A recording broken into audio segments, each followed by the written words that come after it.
A homecoming, a priceless piece of history. Those words were used to describe the return of a Cold War satellite called Gambit, which was made by Eastman Kodak right here in Rochester. The camera assembly and satellite were responsible for taking high-resolution photos over the Soviet Union. Those photos provided information that was vital to stopping a possible world war. Government officials tried to bring declassified materials back home so the public can benefit.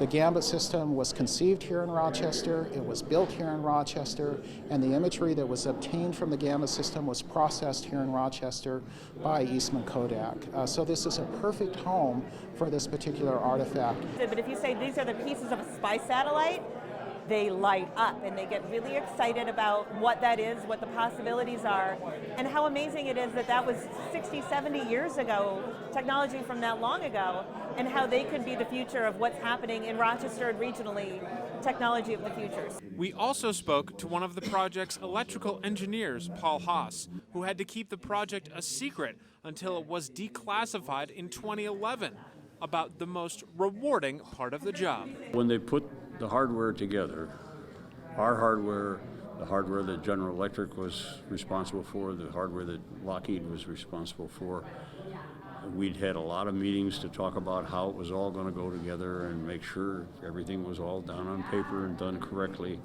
They put it together, it actually worked. It worked well.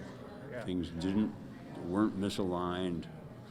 What came over a given wire was what was expected to come over that wire.